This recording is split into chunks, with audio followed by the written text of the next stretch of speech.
দেখুন একটা সন্তান কেমন হবে, এই যে আপনারা শুনছিলাম, তত্ত্ব কথা শোনেন না, না বললে ভালো লাগে না। দেখুন একটু তত্ত্ব শুনুন।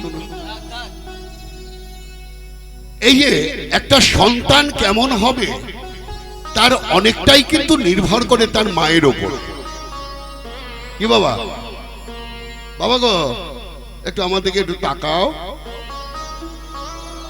রাধে রাধে। তাহলে যাই হোক, অনেকটাই নির্ভর করে তার মায়ের ওপরে। মা যদি ভালো হয় তার সন্তানকেও কিন্তু সে ভালো করতে পারে।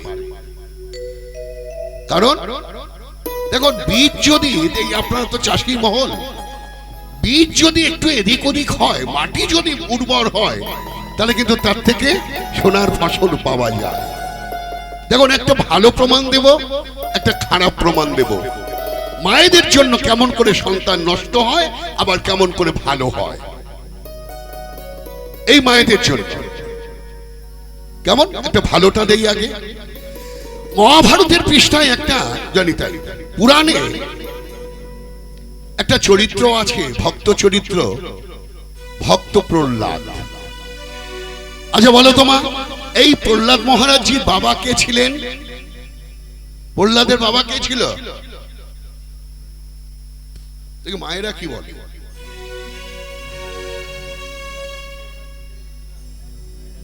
ও মা, ডালে কি সংবাদ দেয়? ডালে কি সংবাদ দেয়? এটাও জানো না নাকি? ফোড়ন, ফোড়ন, হ্যাঁ ফোড়নটা কি দেয়? কি ফোড়ন দাও, ওটা মনে আছে তো? রাধে রাধে, কিছু মনে করো না, আমি কিন্তু বকাঝকা করবো। হ্যাঁ মায়েদের, আমাকে কিন্তু ভুল বুঝো না মা। হ্যাঁ, তা যাই হোক, একটু মনে রাখতে হবে, মনে রাখবে। আবার যদি কোনোদিন আসি জিজ্ঞাসা করবো কিন্তু কথাগুলো আমার মনে থাকবে। তাহলে হিরণ্যকশিপু কে ছিল? দানব সম্রাট। আচ্ছা বলো তো, সেই দানবের বীজে এমন কৃষ্ণ ভক্ত পুত্র হলো কি করে? ওমা, এই প্রহ্লাদের মায়ের নাম কি জানো? কয়েদু দেবী। কয়াদু। এই কয়াদু দেবী ছিলেন পরম ভক্তিবতী।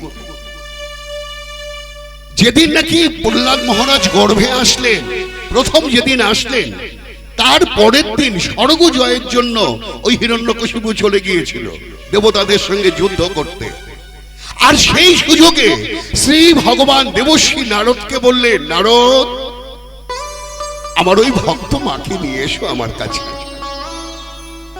তোমার আশ্রমে রেখে সদা সর্বদাই কৃষ্ণ নাম আমার গুণ কথা তুমি তাকে শোনাও। ভগবানের আদেশে দেবশ্রী নারদ নিয়ে আসলেন। গর্ভের মধ্যে কে আছে? ভ্রূণ রূপে রয়েছে তখন প্রহ্লাদ মহারাজ। আর সেই প্রথম দিন থেকে কৃষ্ণ নাম শ্রবণ করাচ্ছেন। কৃষ্ণ নাম শুনতে শুনতে গর্ভের মধ্যে বড় হচ্ছে। রাধে রাধে। যখন নাকি পূর্ণ বিকশিত হলো, 10 মাস 10 দিন পূর্ণ হলো, পরম কৃষ্ণ ভক্ত রূপে এই পৃথিবীতে অবতীর্ণ করলেন। বলে তাহলে তাই কে ভালো হলো কি করে? বিষটা তো দৌড়, তার বিষটা তো ছিল অসুরে, দানবে, তাই না বাবা? দানব সম্রাট, তার বীজ। কিন্তু বীজ খারাপ হলে কি হবে? প্রকৃতি তো ভালো, আধারটি তো ভালো। আর ওই যে প্রতি মুহূর্ত কৃষ্ণ নাম শ্রবণ করেছে পরম ভক্তি ভরে, তার মধ্যে দেখুন যতদিন সন্তান গর্ভে থাকে ততদিন মায়েরা খেলেই সন্তানের খাওয়া হয়, তাই না? মা যদি দেখে, যা দেখে সন্তানের তাই দেখা হয়। মা যা শোনে সন্তানের তাই শ্রবণ করা হয়। এই জন্য দেখবেন যখন নাকি মেয়েরা প্রথম প্রেগনেন্ট হন, গর্ভবতী হন, তখন তার শাশুড়ি, জেঠিমা, খুড়িমা, দিদিমা, দিদি শাশুড়ি, তারা কি বলে? ওরে একটু ঠাকুরের নাম কর, রামায়ণ মহাভারত একটু পড়, একটু ঠাকুরের চিন্তা ভাবনা কর। কারণ তোর পেটের মধ্যে যে আছে সে যদি ওই ঠাকুরের কথা তুই শ্রবণ করিস, তাতে ওরও শ্রবণ করা হবে, ওরও মঙ্গল হবে। দেখুন তার ফলস্বরূপ প্রহ্লাদ মহারাজ যে আসতেন এই পৃথিবীতে পরম ভক্ত রূপে। যেমন একটা ভালো বললাম, এবার একটা খারাপ বলি। দেখুন মায়েদের জন্য কত বড় সর্বনাশ হয়ে গেল। মহাভারতের পৃষ্ঠায় একটা চরিত্র আছে, ছোট্ট চরিত্র, অভিমন্যু। নাম শুনেছ মায়েরা? অভিমন্যুর বাবা কে ছিলেন?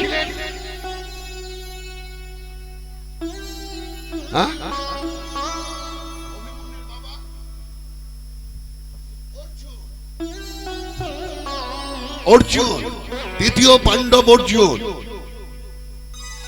যখন নাকি ওই অভিমন্যু গর্ভে রয়েছেন, একদিন তাকে সুভদ্রা দেবী জিজ্ঞাসা করলেন, বলতো স্বামী, দেখো অনেক রকম রণকৌশলের কথা শুনেছি, তার মধ্যে চক্রব্যূহ একটা রণকৌশল।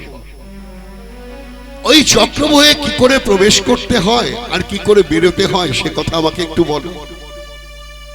অর্জুন বারবার করে নিষেধ করলেন, তুমি গর্ভবতী, শুনতে পারবে না, ধৈর্য রাখতে পারবে না, তুমি পরে শোনো না, আমি এখনই শুনবো। তাহলে শোনো, তবে আদ্যপ্রান্ত অর্থাৎ শুরু থেকে শেষ পর্যন্ত কিন্তু শোনো, না হলে কিন্তু তোমার গর্ভের সন্তানের বড় ক্ষতি হতে পারে। হ্যাঁ শুনবো শুনবো। যখন নাকি প্রবেশের কথা বলছে মা, তখন শুনেছে, কিন্তু যখন বেরিয়ে আসার কথা বলছে, চক্রব্যূহ ভেদ করে কি করে বেরিয়ে আসতে হয়, তখন মা সুভদ্রা দেবী ঘুমিয়ে পড়েছে। নিতাই গৌর হরি হরি বল। মা যদি ঘুমিয়ে পড়ে, সন্তানও তো ঘুমিয়ে পড়েছে, সন্তানের আর শোনা হলো না। তাই তো কুরুক্ষেত্র রণাঙ্গনে সেদিন সপ্তরথী তারা সলা পরামর্শ করে কি করলেন, ওই অর্জুনকে যুদ্ধ থেকে অনেক দূরে নিয়ে গেলেন ছলনা করে। কারণ তাদের দূর অভিসন্ধি অভিমন্যু। তাই আজ কি করলেন, অভিমন্যু বললেন, আমি জানি চক্রব্যূহে কি করে প্রবেশ করতে হয়, আমি জানি। ভীমসেন বলছে, কিন্তু বাবা বেরিয়ে আসার কথা তো তুমি জানো না। ঠিক আছে। দ্রোণাচার্য সেদিনকে চক্রব্যূহ রচনা করলেন। হাসতে হাসতে পীর দর্পে অভিমন্যু প্রবেশ করলেন চক্রব্যূহে, কিন্তু বেরিয়ে আসার সন্ধান তার জানা নেই। রাধে রাধে। ঠিক যেন আমাদের এই সমাজের কথা দেখবেন, আমাদের ঘরে ছেলে মেয়েরা হাসতে হাসতে চক্রব্যূহের মধ্যে প্রবেশ করে, কিন্তু যখন বেরিয়ে আসতে চায় তখন আর বেরিয়ে আসার কথা ছাড়া জানে না।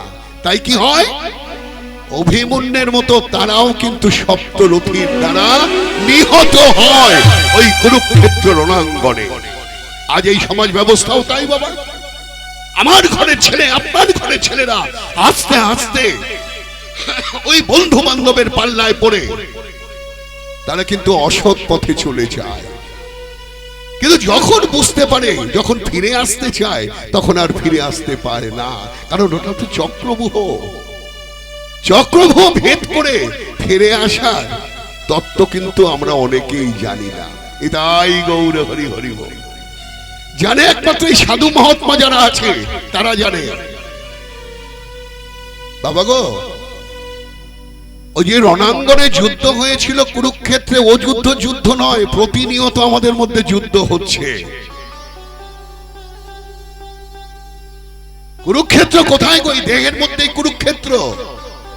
কৌরব পাণ্ডবে প্রতিনিয়ত যুদ্ধ হচ্ছে, কিন্তু চক্রব্যূহের ভেদ যারা জানে একমাত্র অর্জুন জানত। তাই তার নাম হয়েছিল অর্জুন। অর্জ ইতি অর্জুন।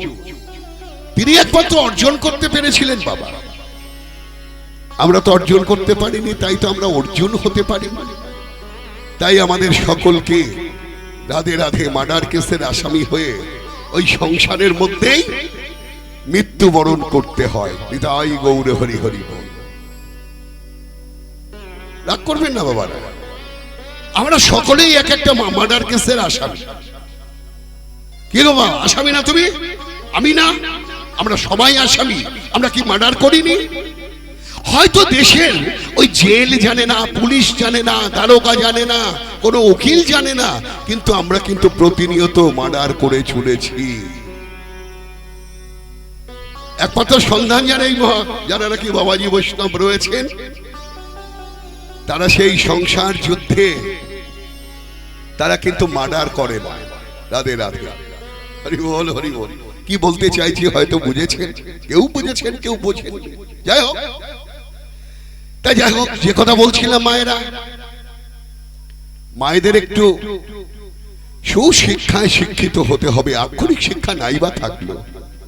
দেখুন, মা মা কথাটা বলার সঙ্গে সঙ্গে কথাটা ছোট্ট, কিন্তু তার গুরুত্ব কিন্তু অপরিসীম, তাই না বাবা? বিশ্ব ব্রহ্মাণ্ড ব্যাপ্ত হয়ে আছে মায়ের রূপ, কিন্তু আমাদের শহর অঞ্চলে ওইসব মায়েদের খুব একটা দেখা যায় না। যেটা আপনাদের এই গ্রামাঞ্চলে আসলে মায়েদের দেখতে পাওয়া যায়, সেই পায়ে আলতা পরা, হাতে শঙ্খ বলয়, কত বড় একটা সুন্দর সিঁদুরের টিপ, তাই না? দেখুন, এই মায়েদের নিয়ে কত সুন্দর সুন্দর গান রচনা করেছেন না? মধুর আমার মায়ের ঘাসি, চাঁদের কণা ঝরে, মাকে মনে পড়ে আমার, মাকে মনে পড়ে।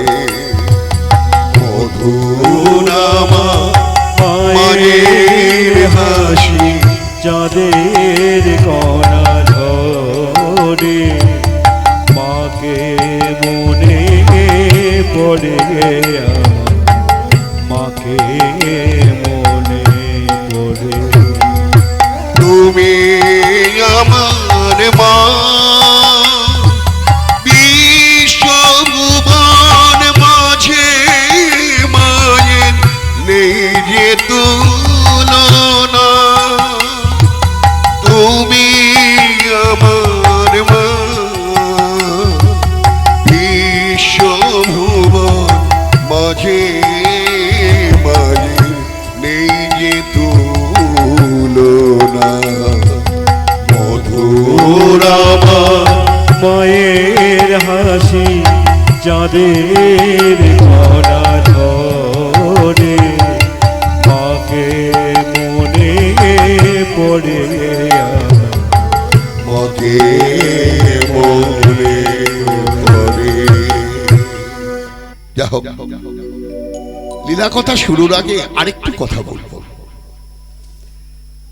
যখন নাকি গানে আসবো তখন শুনলাম, আমার কানে একটু আসলো, কেউ কেউ বললো যে একটু তত্ত্ব কথা না বললে কি ভালো লাগে, তা কীর্তন শুনতে ইচ্ছা করে না। মাগো, একটা আছে তথ্য, একটা আছে তত্ত্ব। তত্ত্বটা একমাত্র শ্রী গুরুদেবই দিতে পারে, কোন গাইয়ে তত্ত্ব দিতে পারে না, তথ্য দেয়। কার কি, কোথায় কি কি বৃত্তান্ত ইত্যাদি ইত্যাদি। যাই হোক,